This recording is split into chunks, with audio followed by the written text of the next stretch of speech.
Someone told me recently that they were too old to learn AI. They were 52, 28 years of experience in their field. They'd managed teams, navigated budget cuts, led organizations through change, and they were sitting there convinced that a 24-year-old with a laptop had more to offer the next decade than they did. That belief is not just wrong, it's backwards. And in the next few minutes, I'm going to show you exactly why. Because once you see it, you can't unsee it.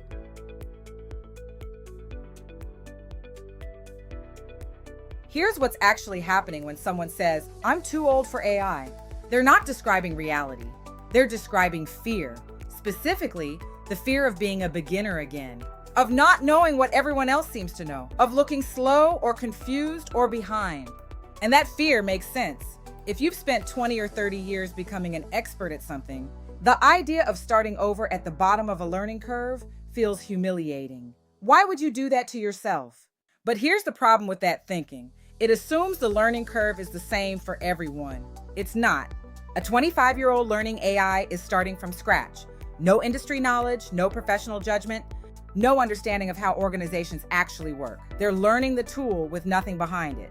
You're not starting from scratch. You're adding a tool to decades of context. That's a completely different starting point and a much more powerful one.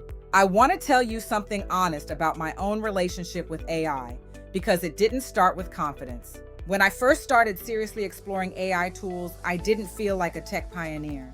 I felt like someone who'd spent over 20 years in military and government operations, suddenly trying to learn a new language. I knew how to lead, I knew how to build systems, I knew how to solve complex problems under pressure, but AI? That felt like someone else's territory. What changed everything for me wasn't a course or a certification.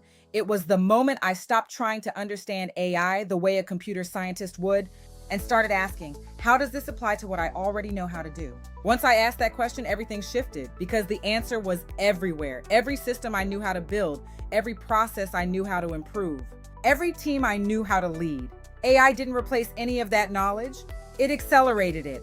That's the reframe, and it's available to you right now, regardless of your age or your background. Here's what the data actually shows, and this is important. The fastest growing segment of AI hiring right now isn't pure technical roles. It's what researchers are calling hybrid roles, positions that sit between technical AI systems and real-world business decision-making. Roles that require someone who understands both what the tool can do and what the organization actually needs. That gap between technical capability and business judgment is exactly where experienced professionals live. You already understand your industry's constraints, your customers' real problems, your organization's actual priorities. A younger person learning AI has to build that context from scratch. You already have it. There's something else worth naming. AI tools in 2026 are not primarily for coders. They're for people who can ask good questions, think critically about outputs, and apply judgment to results. Those are skills built over years of experience, not skills you download in a boot camp. The barrier to entry isn't technical ability, it's willingness to start. So how do you actually start? Not theoretically, practically. Here's the approach I'd recommend, and it's simpler than anything you'll find in a course catalog.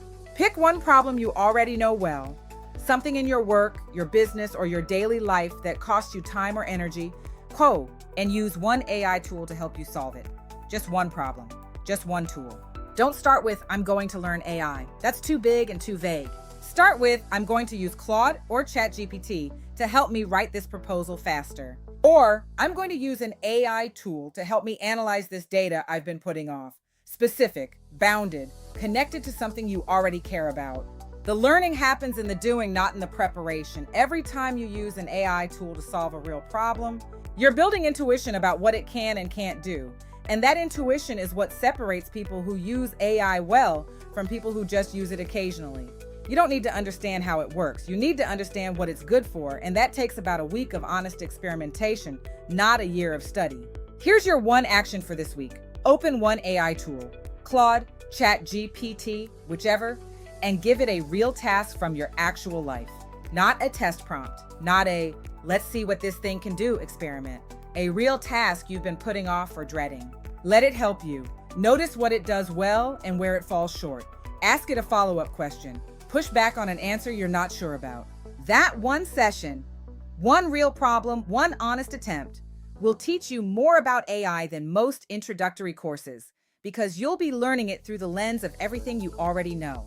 That's not a beginner's experience, that's an expert's advantage.